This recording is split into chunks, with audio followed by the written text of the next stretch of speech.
فاتحہ۔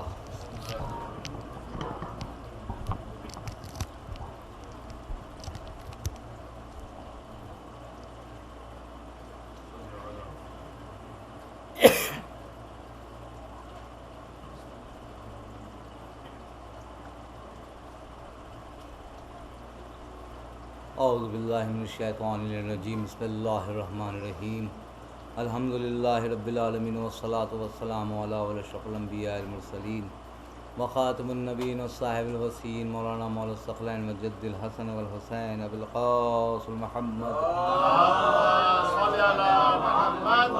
وآل بیت الطیبین الطاہرین المعصومین المظلومین، اما بعد فقد قال اللہ سبحانہ وتعالی وتبارک وتعالی فی کتاب مبین وهو اصدق الصادقین قوله الحق، اما بعد قال امام زین العابدین علیہ السلام ثم صل استعا وإلی الرحمہ واماما صلوات رضی محمد۔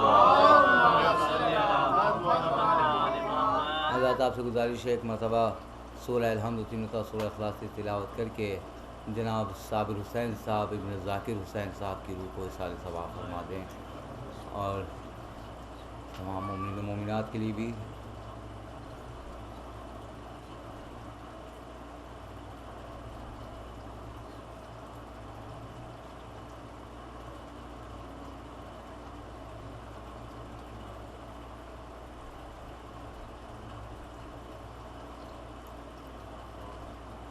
میں نے جس کلام کی تلاوت کا شرف حاصل کیا ہے وہ چوتھے امام کی کتاب کا ایک چھوٹا سا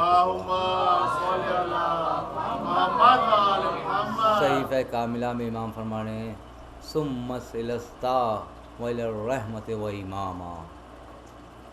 کیا کہنا اس مالک کا کہ جس کا غضب پیچھے ہے اس کی رحمت آگے۔ اور میں یہاں پر اس لیے ہم نے اس میں اکثر یہ لوگ ٹکڑوں کو لگاتا ہوں کہ چوتھے امام کی بھی عظمت کو آپ کو ظاہر ہونا چاہیے کہ چوتھے امام کی شخصیت کیا تھی۔ جو مولائے کائنات اور غدیری کے سلسلے سے لکھا ہے روایت میں، وہ تاریخ کہتی ہے کہ اس سے بہتر کوئی منزلت نہیں ہے جو فضائل علی کی ابن ابی طالب علیہ السلام کی اور جو چوتھے امام کی ہے، کیونکہ خون وہی ہے، خون وہی ہے، اثر وہی ہے، مزاج وہی ہے، نور وہی ہے، جو عظمت وہی ہے، شرافت وہی ہے، صداقت وہی ہے، جلالت وہی ہے، منزلت وہی ہے، ولایت وہی ہے، ہدایت وہی ہے، صداقت وہی ہے۔ یہ بتا دیا کہ یہ یاد رکھنا کہ مجلس حسین میں منزل عظمت کو پیدا کرنے والی شخصیت کا نام ہے یا علی بن الحسین یا زینب کبریٰ، کیونکہ ان کے تو فضائل ہو ہی نہیں پاتے ہیں کہ جس طریقے سے آپ شاعروں کو فرید بھائی کی ایسی کتاب آئی ہے اور اس میں جو ہے تمام چوتھے امام کے سلسلے سے بھی ہیں اور تمام 12 معصومین اسلام کے سلسلے سے نل فضائل و کلام کہیں، لیکن آپ دیکھیں کہ یہ شخصیت وہ ہے کہ جس پر دنیا ریسرچ کر رہی ہے۔ کیوں؟ یہ یاد رکھیے، یہ تھم نہیں سکتا فرش اعضا، یہ رک نہیں سکتا فرش اعضا، کیونکہ یہ یاد کہ جب دربار یزید میں نہ رکا تو یہ کرونا کے ماحول میں کیسے رک جائے گا۔ ایک صلوات پڑھ دیے محمد اور آل محمد۔ یہ وہ ہے کیونکہ انہوں نے بیان کیا کہ دیکھو یہ ہم بتائے دے رہے ہیں، یہ نہ ظلم سے بچتا ہے، ظلم سے ہمیں یہ روک نہیں سکتا، جبر سے ہمیں روک نہیں سکتا، ہاں یہ سے بڑھتا چلے جائے گا۔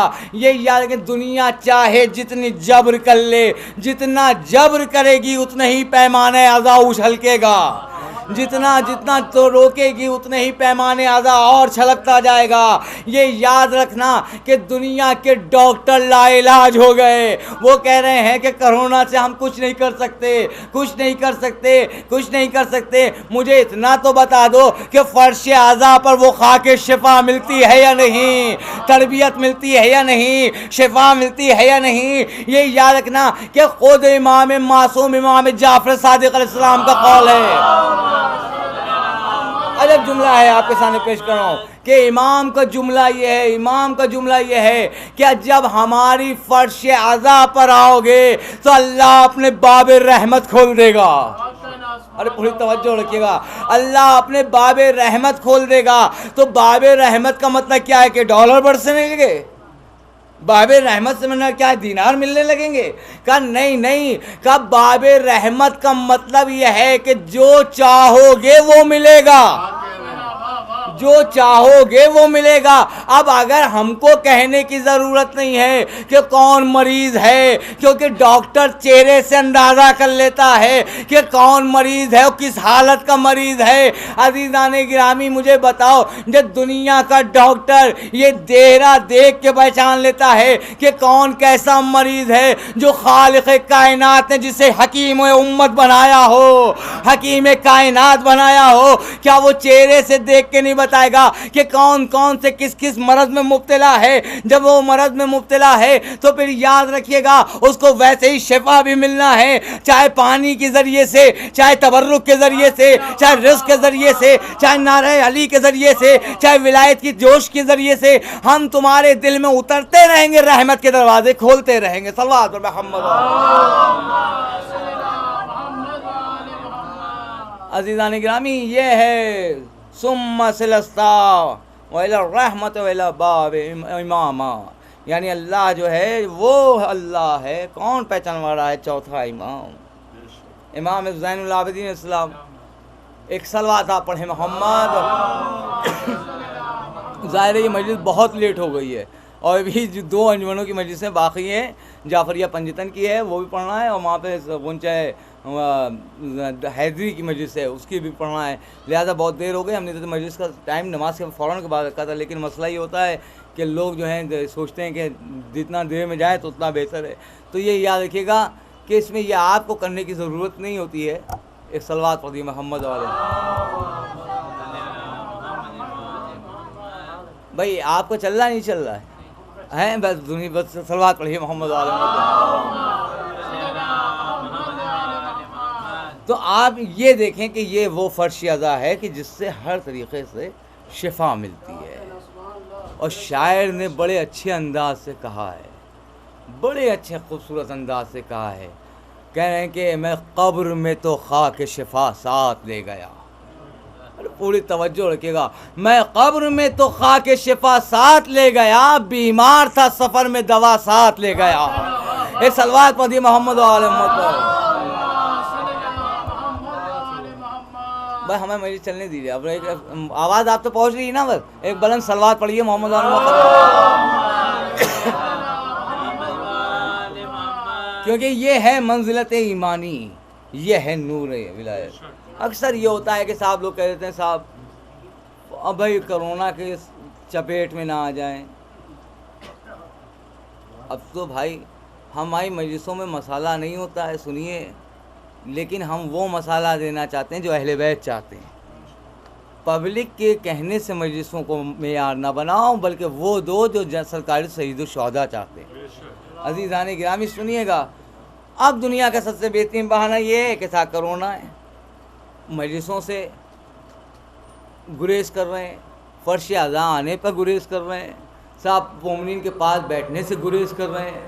کیوں؟ کیونکہ فرش اعضا یہ کرونا کا سلسلہ چل رہا ہے۔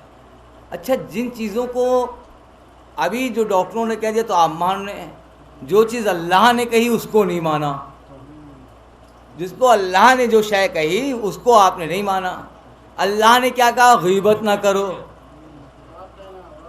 اللہ نے کہا غیبت نہ کرو، اللہ نے کہا جھوٹ نہ بولو، اللہ نے کہا فریب نہ دو، اللہ نے کہا مکاری نہ کرو، اللہ نے کہا دھوکہ نہ دو۔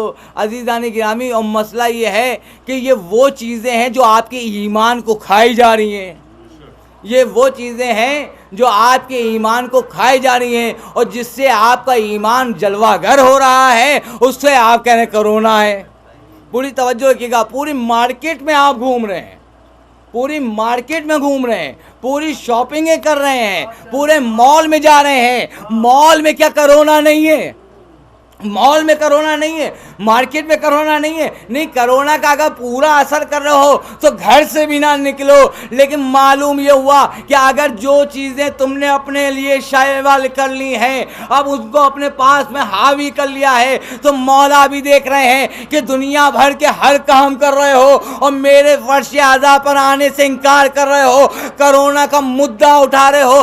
تو پھر یہ یاد رکھنا کہ آپ کسی بھی مرض میں جب تمہیں ڈاکٹر جواب دے دیں تو انہی کے پاس رہنا، ہمارے پاس نہ آنا، ہمارے پاس نہ آنا. کیونکہ یاد رکھنا، کیونکہ ابھی بھی یہی گفتگو ہوتی فرید بھائی سے کہ آپ دیکھیں کہ جب دنیا کے حکیم، جب دنیا کے بڑے بڑے ڈاکٹر آپ کا علاج کرنے سے منع کر دیتے ہیں تو ہمارے گھروں کے امام باڑے کھلتے ہیں، اور کھلنے کے بعد فوراً فریادی ماتم شروع ہوتے ہیں، کیونکہ جانتے ہیں کہ مرض کی سب سے بڑی شفا اس در کے علاوہ کوئی در ہے ہی نہیں.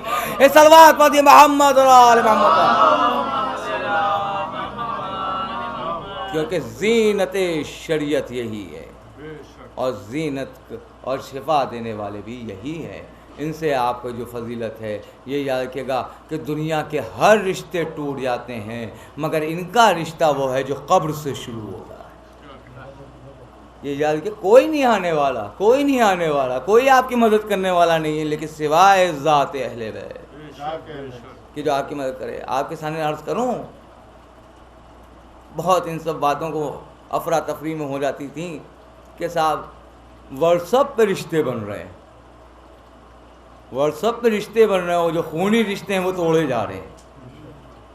لیکن آپ کی جناب امیر کی پیشن گوئی سن لیجئے، وہ آج صادر ہو گئی. ہر پیشن گوئی ہمارے امام سے جو ہوئی ہے وہ پوری ہو رہی ہے.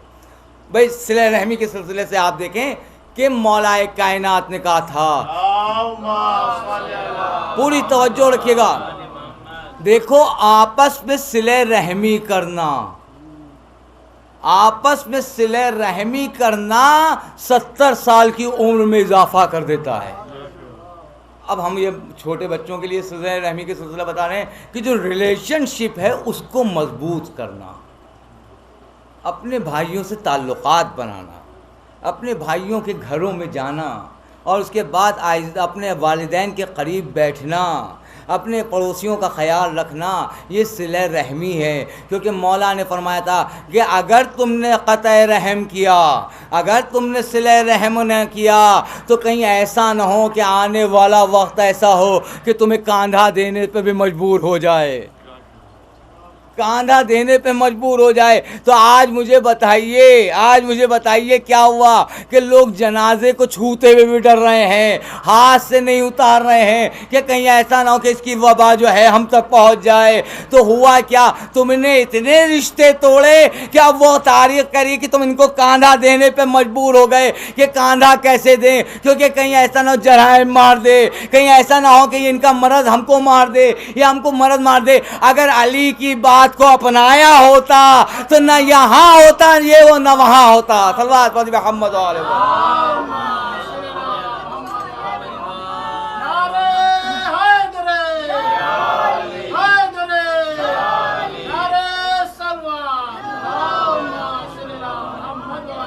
اسی لیے کہا گیا کہ قطع تعلق مت کرو.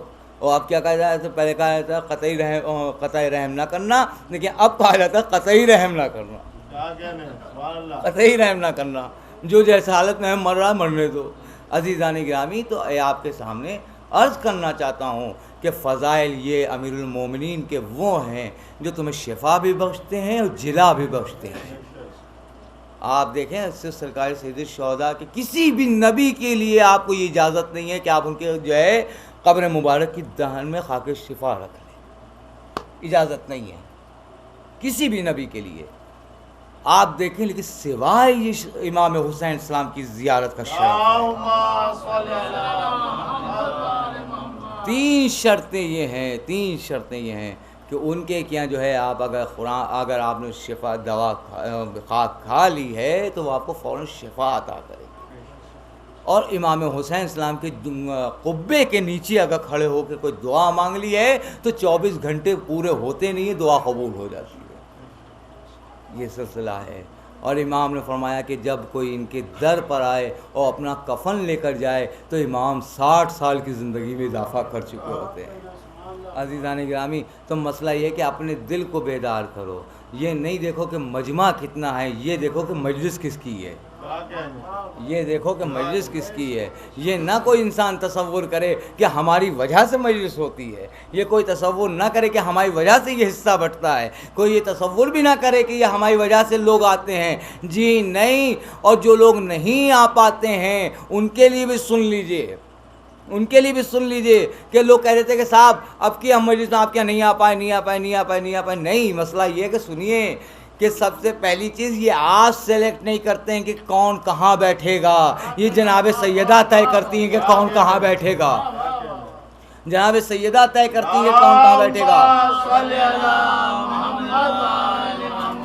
یہ تبرک کے لیے بھی ہے کہ آپ نہیں تجویز کر رہے کہ کون بانٹے گا، یہ وہ تجویز کریں گی کہ کون بانٹے گا۔ یہ ذاکر کے لیے بھی ہے کہ کون پڑھے گا، یہ آپ نہیں طے کر رہے کون پڑھے گا، یہ ذاکر کے لیے وہ طے کر رہی ہیں کہ کون پڑھے گا۔ عزیزان گرامی، مسئلہ یہ ہے کہ اب جو لوگ آتے ہیں تو وہ یہ سوچ کے آئیں کہ فلاں امیر کے گھر میں نہیں جا رہے ہیں، ہم جناب امیر کے گھر میں جا رہے ہیں۔ صلوات پڑھیے محمد اور آل محمد۔ تو یہ ہے سلسلہ، اس کو بھی پیش کیا جا رہا ہے۔ تو یہی ان شخصیتوں نے ایمان کو پہچانوایا، کس طریقے سے ایمان کو پہچانوایا ہے وہ اس کو بیان نہیں کیا جا سکتا۔ انہی نے تکلیفیں اٹھائی ہیں، انہی نے اذیتیں اٹھائی ہیں اور دین کو پلوایا ہے۔ دین کے سلسلے کے دین دیکھو کہ کس طریقے سے ہم نے لے کے آئے ہیں۔ عزیزان گرامی، آسان ہے دین، آج کل کا جو ہم نے کہہ دیا ہو کہ تو ہو گیا معاملہ، ہم تو پکے حسینی ہیں۔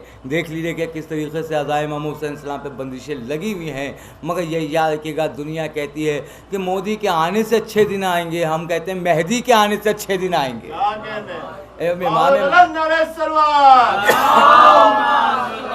کیونکہ ہماری بات کا مقصد یہ ہے کہ دین کو پیش کیا جائے، جتنے لوگ بھی ہیں وہ اہل بیت اسلام کی شان میں فضائل بھی پیش کریں، اپنے گھروں کو پاک کریں، غیبتوں سے ہٹائیں۔ عزیزان گرامی، سارے مسئلے ہوتے ہیں، سارے مسئلے۔ اب ہم کو یہ کہنا پڑتا، فرید بھائی اکثر ہم نے دیکھا ہے کہ 18 برس کی لڑکی جو ہے دعاؤں سے کوئی رابطہ نہیں ہے، دعاؤں سے رابطہ نہیں ہے۔ کیوں؟ کیونکہ اپنے گھر کا ماحول آپ نے یہ بنایا نہیں۔ اگر گھروں میں اتنی غیبتیں ہوئی کہ گھر نجس ہو گئے، اور یہاں تک کہ اللہ نے اسی وجہ سے یہ شاید توفیق دی کہ ہمارے گھر تو پاک، ہم نے جس کو بنایا وہ پاک تھا، ہم نے جس کو بنایا وہ پاک تھا، کعبہ میرا پاک تھا، کلام میرا پاک تھا، پنجتن بنائے وہ بھی پاک ہے نا۔ اب عزیزان گرامی، مسئلہ کیا ہوا کہ اتنی تم نے گھر میں غیبتیں کی، اللہ نے اپنے گھر میں آنے سے منع کیا، کہا پہلے اپنے گھر میں اب دعائیں پڑھو، اپنے گھر میں دعائیں توسل پڑھو، دعائیں ندبہ پڑھو، یہ دعائیں نائیہ پڑھو، زیارت نائیہ پڑھو، زیارت عاشورہ پڑھو۔ جب اپنے گھر کو پاک کرو گے تو میں تمہاری ذہنیت کو پاک کروں گا، تب ولایت علی اور شباب پہ آ جائے گی۔ صلوات بر محمد۔ ہے کہ آج کل 12 برس کی لڑکیوں کو واٹس ایپ، موبائل، یہ سب ساری چیزیں چلانا آتی ہیں، جس سے آپ زندگی چلا رہی ہیں اور جس سے آپ کا دین چل رہا ہے، اس سے وہ واقف ہیں۔ 12 امام نہیں معلوم ہے کلمے کی۔ یہ کس کی ذمہ داری ہے؟ ماں کی ذمہ داری ہے کہ کلمہ پڑھائے۔ جب خود اماں واٹس ایپ پہ ہوں گی تو لڑکی کہاں ہوگی؟ جب خود ماں یوٹیوب پہ ہوں گی تو لڑکی کہاں ہوگی؟ عزیزان گرامی، خود باپ پردہ رہو اور لڑکی کو آزاد چھوڑ دو، یہ کون سی چیز ہے یہ؟ کیونکہ امام نے فرمایا کہ اس کا تم سے حساب لیا جائے گا، اس سے تمہارا حساب لیا جائے گا۔ جناب عباس کی فرش اعضا پر اسی کو آنے کا حق ہے کہ جو خود بھی باپردہ ہو، بیٹی کو بھی باپردہ بنائے۔ عزیزان گرامی، کہیں ایسا نہ ہو کہ بے حیائی کی ردا تو موڑ کر نکل جاؤ۔ اور عزیزان گرامی، آپ نے سنا یہ ہے، اکثر یہ لوگ کہا جاتا ہے کہ ہماری بہنوں کے پردے کو سلامت رکھے، تو میں ایک جملہ فرید بھائی کہنا چاہتا ہوں کہ پردے اسی وقت سلامت رہے گا جب بھائی باحیا ہوں گے، جب بھائی بغیرت ہوں گے تو بہنیں زور پر ہوں گی۔ صلوات پڑھ دیجیے محمد اور آل محمد۔ یہ ہے، پہلے اپنے کو بیدار کیجیے، اور اسی سلسلے سے کیونکہ فضائل امیر المومنین وہ ہیں کہ جس کا دریا یہاں بھی دکھائی دیتا ہے وہاں بھی دکھائی دیتا ہے۔ عزیزان گرامی، اب میں آپ کے سامنے عرض کرنا چاہتا ہوں کہ اسی مولا نے ارشاد فرمایا کہ جنت میں جانا آسان ہے، جہنم میں جانا مشکل ہے۔ کون چوتھا امام فرما رہا ہے؟ کون کہہ رہے ہیں؟ امام زین العابدین اسلام کہہ رہے ہیں۔ آگ سے یہ بتائیے، لوگ اکثر نماز روزے حج زکوٰۃ خیرات یہ سب جو کرتے ہیں وہ کس لیے کرتے ہیں؟ کیا اللہ پتہ نہیں قبول کرے کہ نہ کرے؟ نمازیں پڑھ رہا ہے، روزے رکھ رہا ہے، حج کر رہا ہے، زکوٰۃ دے رہا ہے، کس لیے؟ صرف جنت کا نظریہ ہوتا ہے۔ لیکن مولا نے کیا فرمایا کہ جنت میں جانا آسان ہے، جہنم میں جانا مشکل ہے۔ کہا وہ کیسے؟ تو امام نے کہا تم نے دیکھا نہیں پہلے میری اس آیت کا ٹکڑا جس زبان امام ولایت امام زین العابدین سے ادا ہوا؟ تو وہ کیا کہہ رہے ہیں کہ ثم سلستا و رحمت و امامہ، دیکھو تمہارے اوپر یہ ہے کہ اس کا غضب پیچھے اس کی رحمت آگے ہے، اس کا غضب پیچھے ہے اس کی رحمت آگے۔ اب آپ جواب دیکھیں، یہ چوتھے امام نے دعائے صحیفہ کاملہ میں آپ نے ٹکڑا فرمایا، اس کے بعد فرماتے ہیں کہ اب میں کہنا چاہتا ہوں کہ تم یہاں سے پہچانو کیوں کہ جنت میں جانا آسان ہے، جہنم میں جانا مشکل ہے۔ کہا وہ کیسے؟ کہا اللہ تم کو جنت میں لے جانا چاہتا ہے۔ اب دیکھو فرش اعضاء سے جو قریب ہو جاتا ہے، جنت کے دریچے تمہارے پاس کیسے کھلتے ہیں، جنت کے رحمت کے راستے کیسے کھلتے ہیں۔ کہا ہم بتا رہے ہیں ایک نیکی کرو، ایک نیکی کرو اس کا اجر کتنا؟ 10 نیکی۔ ایک نیکی کرو گے تو اس کا اجر 10 نیکیوں کے برابر لکھا جائے گا، اور ایک گناہ پر ایک سزا۔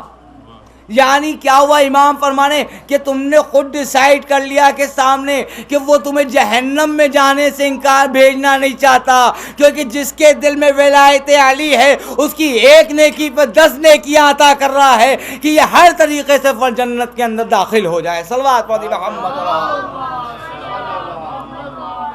کیونکہ یہ ہے سلسلہ رحمت۔ اور کیوں نہ ہو، یہ ساقی کوثر کے لال ہیں، یہ مالک جنت کے لال ہیں، اور خدا کی قسم فیصلے تو علی نے کیے ہیں جس کو ایسے فیصلے کہ جس سے دنیا ہوش ناخون لیے ہوئے اور کوئی کر نہیں سکتا۔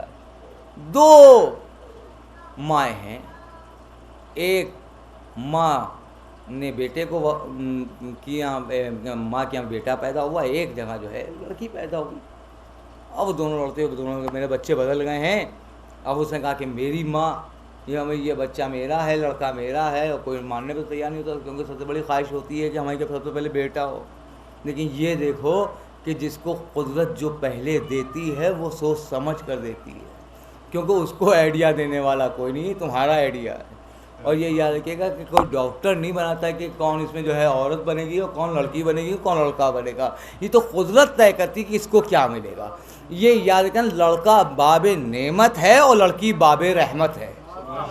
عزیزان گرامی، رسول اللہ کو لڑکے دیے تھے، اللہ نے واپس لے لیے، لڑکی دی تو آج تک نسل باقی رکھی ہے۔ صلوات پڑھیں محمد اور آل محمد، کیونکہ سلسلے حقیقت یہی بن رہے ہیں، کیونکہ امامت کے سلسلے سے۔ تو اب وہ دونوں نے کہا کہ صاحب ایک کہہ رہی لڑکا میرا ہے، ایک کہہ رہی لڑکی میری ہے، اب فیصلہ نہیں ہو پا رہا ہے۔ دربار میں 3 دن تک مرحلہ سلسلہ بنا رہا، کوئی فیصلہ نہیں کر پا رہا، کوئی فیصلہ نہیں کر پا رہا۔ انہوں نے کہا آؤ اسی کے در پہ چلو جس کے در پہ قرآن اترا ہے، آؤ اسی کے در پہ چلیں جس کے در پہ قرآن اترا ہے، جو واقعی دین کا مشکل کشا ہے، جو مشکل کشا ہے اس کے در پہ چلو۔ مولا علی کو بلایا گیا، مولا علی آئے، آنے کے بعد کہا کیا مرحلہ ہے؟ ایک ماں نے کہا یہ بیٹا میرا ہے، دوسری ماں بھی کہہ رہی ہے بیٹا میرا ہے، بیٹی والی کہہ رہی ہے وہ بھی میرا بیٹا ہے، اور یہ بیٹی اور بیٹے والا کہہ رہی ہے وہ بھی میرا بیٹا ہے۔ اب بتائیے کوئی لڑکی کو لینے پہ تیار نہیں ہے۔ تو مولا نے کہا بہت آسان فیصلہ ہے، ہم کر دے رہے۔ کہا کیا؟ کہا 2 شیشیاں لے کر آؤ، بازار سے خریدو، اس کا وزن بالکل برابر ہو شیشیوں کا۔ میں نے کہا ٹھیک ہم لے آئیں گے۔ وزن کیا، برابر کی شیشیاں لے کے آئے، اور کہا ایک ترازو لے کے آؤ، ترازو لے کے آئے۔ کہا کہ کوئی حجرے میں جائے، دونوں ماؤں سے کہو کہ اس میں بچے کی غذا دونوں شیشیوں میں بھر دے۔ انہوں نے کہا ٹھیک ہے، لے کے چلے۔ اب جو ایک میں لال ڈورا باندھا گیا، ایک میں ہرا ڈورا باندھا گیا، تاکہ وہ شناخت کے لیے، پہچان کے لیے بنا رہے کہ کون سا لڑکے کی ماں کا ہے، کون سے جو ہے لڑکی کی، یہ سلسلہ ہے، یہ ڈورا۔ اب وہ لے کے چلے، جیسے ہی وہاں پہ آئے، آنے کے بعد کہا کہ میرے سمجھ میں نہیں آ رہا، مولا کائنات نے جیسے ہی دیکھا کہا کہ اب دونوں کا وزن کر، دونوں شیشیوں کا، لے کے غذا آ گئے۔ شیشیاں جیسے ہی ترازو میں رکھی ایک پلے میں، دونوں ہم وزن تھیں، لیکن جیسے ہی غذا بھر کے جب جیسے ہی آئی دونوں شیشیوں میں، تو ایک کا وزن ہلکا، ایک کا وزن زیادہ، پلہ گر گیا۔ مجھے سمجھ میں نہیں آیا، وہ اچھل گیا، وہ کہنے لگا بھیا میں نے تو وزن میں تو شیشیاں دونوں برابر کی دی تھیں، یہ کون سا معجزہ ہو گیا، یہ کون سا چنگوا ہو گیا؟ مولا نے کہا جس کا وزن زیادہ ہے لڑکا اس کا ہے، جس شیشی کا وزن زیادہ ہے، جس میں غذا زیادہ کا وزن دکھائی دے رہی، یہ لڑکا اس کا ہے، جس کا پلہ ہلکا ہے اس لڑکی اس کی ہے۔ فیصلہ ہو گیا۔ جناب امیر اسلام نے جیسے ہی فیصلہ کیا تو بھائی وہ تو لوگ بچے لے کے چلے گئے، لیکن ہوا کیا؟ ہوا یہ تھا کہ جو قرآن ہماری زبان نہیں ہے، عربی زبان میں عرب والوں کی زبان تھی، وہ انہوں نے کہا یا علی کاہے سے فیصلہ کیا آپ نے؟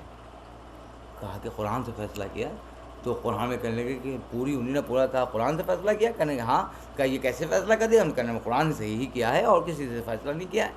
تو وہ ترازو ڈھونڈ رہے تھے قرآن میں کہ قرآن میں ترازو کا لفظ کہاں ہے، وہ شیشیاں ڈھونڈنے لگے کہ قرآن میں شیشیوں کا تذکرہ کہاں ہے، اور ان کو معلوم تھا کہ کیونکہ صحابی رسول تھے کہ آیت کہاں اتری ہے، مکے میں کون سی اتری ہے، مدینے میں کون سی اتری ہے، گھر میں کون سی اتری ہے، میدان میں کون سی اتری ہے، ان کو سب معلوم تھا کہ لیکن سلسلہ، لیکن ان کو یہ نہیں پتا تھا کہ قرآن میں ترازو اور شیشیوں کا ذکر کہاں ہے نا۔ اب یہ پورے ڈھونڈ لیتے۔ مولا نے کہا کہ تمہارے پاس عقل ہوتی تو دین عقل کا نام ہے، تو دین عقل کا نام ہے، اور یہ یاد کہ جس کے پاس عقل مکمل ہے اس کے پاس دین مکمل ہے۔ یہ جناب امیر نے فیصلہ کیا۔ کہنے کیسے کیا؟ کہ مولانا نے کہا پڑھو میراث کی آیت۔ جب انہوں نے کہا میراث کی آیت کی، کہا لڑکے کا دوہرا ہے اور لڑکے کا دوہرا حصہ اور لڑکی کا اکہرا حصہ ہے۔ کہنے کہ جو قدرت نے سسٹم بنایا تھا وہی جو آخرت میں بنایا وہی دنیا کا بنایا ہوگا۔ کہنے کہ ہاں یہ علی سمجھ میں آ گیا۔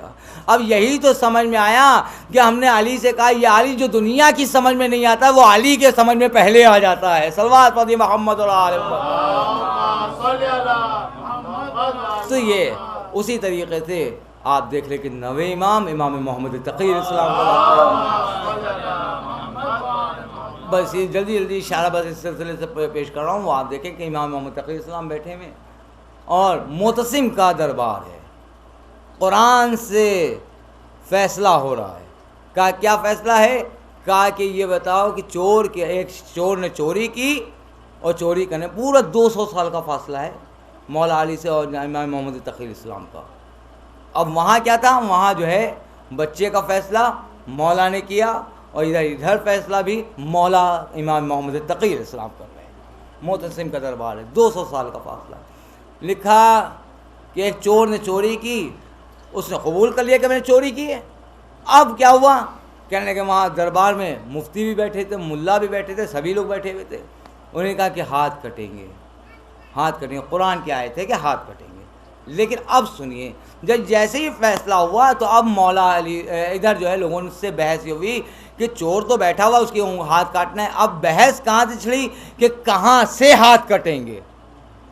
بحث شروع ہوئی کہ کہاں سے ہاتھ کٹیں گے۔ کسی نے کہا گٹے پاس سے کاٹ دیجیے، یہ بھی ہاتھ ہے۔ کسی نے کہا کہ ہاتھ یہاں کونی سے کاٹ دیے، یہ بھی ہاتھ ہے۔ کسی نے کہا شانے سے کاٹ دیے، یہ بھی ہاتھ ہے۔ لیکن اب مسئلہ یہ ہے کہ اب کوئی یہ ڈیسائیڈ نہیں کر پا رہا کہ ہاتھ کٹے تو کہاں سے کٹے۔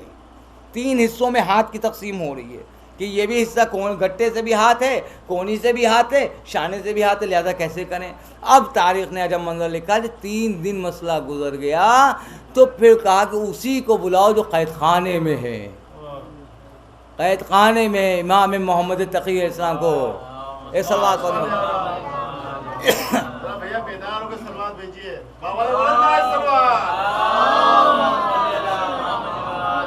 دیکھیے یہ بھی آپ کے امام کی ہسٹری آپ لوگ کو معلوم ہونا چاہیے کہ امام محمد تقی اسلام نے ہر امام نے اپنی اپنی دور کی ایک کربلا بنائی ہے۔ یہ یاد کیے گا کیونکہ ہر امام کے دور میں یہ ہے کہ جس دن تمہارے دل میں اللہ کو توفیق عطا کر دے گا کربلا کی نیت تمہیں خود بخود پاک کر دے گی، کیونکہ اللہ کی طرف سے توفیق ہے کہ کربلا کیا ہے۔ اب وہ امام متقی اسلام آتے ہیں تو نے کہا یہ کیا بتائیں گے، یہ کیا بتائیں گے؟ قرآن بتا رہا ہے کہ ہاتھ کاٹ دو. کہا کہ ہم دیکھتے ہیں کہ کیا ہے. امام نے پوچھا کہ کیا معتصم کیا حالات ہیں؟ کہا کہ یہ چور کی چوری ثابت ہو گئی ہے، قرآن کہہ رہا ہے ہاتھ کاٹ دو، اور یہ دیکھو، اور انہی نے 3 حصوں میں ہاتھ کی تقسیم بتائی ہے کہ کوئی کہہ رہا ہے گٹے سے کاٹ دو، کوئی کہہ رہا ہے کونی سے کاٹ دو، کوئی کہہ رہا ہے شانے سے کاٹ دو. اب مولا نے کہا کہ نہ کونی سے کٹیں گے، نہ شانے سے کٹیں گے، نہ گٹے سے کٹیں گے، پھر کہاں سے ہاتھ کٹیں گے؟ مولا نے کہا کہ انگلیاں کٹیں گی، انگلیاں کٹیں گی. کہا کیوں؟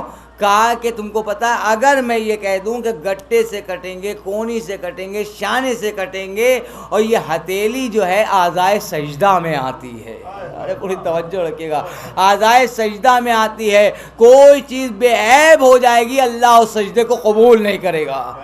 تو لہذا عزیزان گرامی کہا کہ اب ہتھیلی سے انگلیوں تک کتنا ہاتھ بچتا ہے؟ کہا اعضائے ہتھیلی رہن دو، انگلیاں کاٹ دو، اس کا کوئی مصرف نہیں ہے. صلوات پڑھیے محمد اور آل محمد. تو انہی نے کہا کہ مولا آپ نے یہ کیسے فیصلہ کر دیا؟ کہا قرآن سے کر دیا. کہا قرآن سے کر دیا. قرآن نے کہا تھا کہ یہ اعضائے سجدہ جو ہے ہتھیلی جو ہے اعضائے سجدہ میں آتی ہے، لہذا انگلیوں کا کوئی سلسلہ سجدے سے باقی نہیں ہے، یہ سجدے کا سلسلہ اعضائے سجدہ جو ہے وہ ہتھیلی ہے، یہ 7 سجدے ہوتے ہیں. لہذا اب آپ دیکھیں تو مولا نے کہا کہ تم وہاں انگلیاں ڈھونڈ رہے تھے، وہاں تمہارے جج جو ہیں وہ شیشیاں ڈھونڈ رہے تھے. صلوات پڑھیے محمد اور آل محمد پر. تو اب 3 فرقے ہیں، بس جملہ ہے، بس یہیں پہ آپ دیکھیں زحمت تمام، یہ 3 فرقے ہیں. ایک ہے امام کو بلانے والا، اور ایک ہے ہمارا امام جانے والا. ایک ہے بلانے والا، ایک ہے جانے والا، اور ایک ہے مخالفت کرنے والا. مخالفت کرنے والا. اب جس کے جدوں نے بلایا تھا وہ بلا رہے ہیں، جن کے جدوں نے مدد کی تھی وہ جا رہے ہیں، اور جن کے جد نے ہمیشہ مخالفت کی ہے وہ اسلام میں بدعت بتا رہے ہیں. صلوات پڑھیے محمد اور آل محمد. ایک اور آواز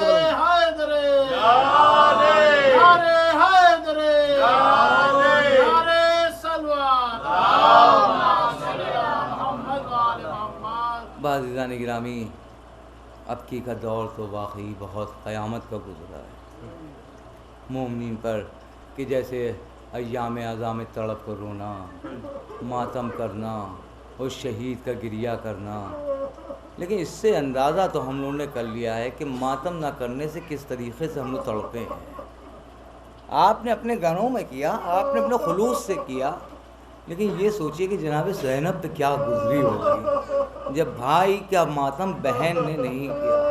عزیزان گرامی، کوئی قید میں ہو اس سے کو جب رہائی کا پروانہ مل جائے تو آپ کو پتہ ہے اس کو سب سے بڑی خوشی یہ ہوتی ہے کہ ہم جلد سے جلد اپنے گھر والوں سے مل لیں. لیکن جب جناب زینب کو آزاد کیا گیا تو جناب زینب کا پہلا جملہ یہ تھا کہ ابھی ہم آزاد نہیں ہوں گے، ابھی ہم نے اپنے بھائی کا ماتم نہیں کیا ہے، ابھی ہم اپنے بھائی پر روئے نہیں ہیں. ہاں دیکھا آپ نے کہ صبر جناب زینب، ہاں آپ نے دیکھا کہ صبر جناب امام زین العابدین کہ کس طریقے سے روئے ہیں. خود چوتھے امام کے جملے ہیں کہ سب سے زیادہ مجھ کو رلایا ہے، سب سے زیادہ مجھ کو اگر رلایا ہے تو میری 4 برس کی بہن کے سوالات نے. کہا کہ کبھی وہ یہ کہتی تھی کہ بابا میں بھیا یہ بتائیے یہ پرندے کہاں جا رہے ہیں، یہ پرندے کہاں جا رہے ہیں؟ کہا یہ اپنے جو ہیں اپنے دانہ اور پانی کے لیے جا رہے ہیں. کہا جب یہ واپس ہوتے تھے تو قید خانے میں دیکھتی چھت نہیں تھی ورنہ پرندے دکھائی کہاں سے دیتے بچی کو. اب جو دیکھا تو پھر آواز دی کہ بھیا یہ پرندے اب کہاں جا رہے ہیں؟ کہا یہ پرندے جو ہیں اپنے اپنے آشیانوں کو جا رہے ہیں. کہا بھیا ہم کب اپنے وطن جائیں گے؟ اے بھیا ہم کب اپنے گھر جائیں گے؟ ہمیں کوئی کون لے جائے گا؟ عزیزان گرامی کہا کہ جب میں اپنے کسی شخص کو دیکھتی تھی کہ اپنے بچے کو کلیجے سے لگاتا ہے تو مجھے یاد آ جاتا تھا میرا باپ بھی مجھے سینے سے لگاتا تھا، کلیجے سے لگاتا تھا. اے باپ کی شہادت کے بعد کسی نے اپنے سینے سے نہیں لگایا ہے، کسی نے منہ پہ تماچا لگایا، کسی نے درے چھینے، کسی نے ہمارا گلا باندھا۔ اے عزادارو بس 2-3 جملے سنیے گا جناب زینب کے سلسلے سے میں پیش کرنا چاہ رہا ہوں کہ مصیبت چوتھے امام نے پیش کی جناب سکینہ کی، کہا کہ میں نے دیکھا کہ ایک دن جناب سکینہ کہتی ہیں کہ بھیا زین العابدین، کہا ہاں میری بچی بولو، میری لاڈلی بولو، کہا آج بہت عرصے کے بعد دیکھا کہ آپ پاؤں پھیلا کر بیٹھے ہیں، بھیا یہ کیا بات ہے کہ آپ پاؤں پھیلا کر بیٹھے ہیں؟ کہ سکینہ ذرا میرے تلووں کی طرف نگاہ کرو۔ اب جو دیکھا تو اس تلووں کے اندر سید سجاد کے کانٹے اترے ہوئے تھے۔ کہا بھیا اگر اجازت دیتے ہو تو میں اپنے ہاتھوں سے ان کانٹوں کو نکالوں۔ عزاداروں کہا کہ ایک ایک کانٹا میری بہن نے چننا شروع کیا اور چن کر نکالتی گئی۔ ایک مرتبہ کہا کہ ذات سکینہ تم بھی اپنے تلووں کو ادھر لاؤ۔ اب جو دیکھا تو پورے تلوے زخمی تھے۔ اس بچی کو کتنی دور پیدل چلنا پڑا تھا، یہی فریاد کرتے رہے ہائے میری بچی، ارے غربت میں مر گئی، کوئی بھائی ساتھ نہ دے سکا۔ اللہم اغفر للمؤمنین والمؤمنات تابع بیننا بینہم بالخیرات انکا مجیب الدعوات انکا علی کل شیء قدیر۔ بار الہ اس مجلس کو قبول فرما، بار الہ پریشان حالوں کی پریشانی کو دور فرما، جو مقروض ان کا قرض ادا فرما دے، جو محتاج ان کی محتاجی دور فرما، بار الہ جس وبا کو جلد سے جلد دور فرما، بار الہ اس کو دفع فرما، بار الہ جلد سے جلد وارث امام زمانہ آ جائیں، بار الہ باقی محمد علیہ السلام میں اس فرش اعضاء کے وارث کو جلد سے جلد بھیج دے، بار الہ امام زمانہ اسلام کو ظہور ہو، ہمیں ان کا صحابہ انسان شمار فرما۔ ربنا تقبل منا انک انت السمیع العلیم، رب صلی علی محمد و آل محمد۔ تمام مومنین کو مولا کی حفاظت پہ آپ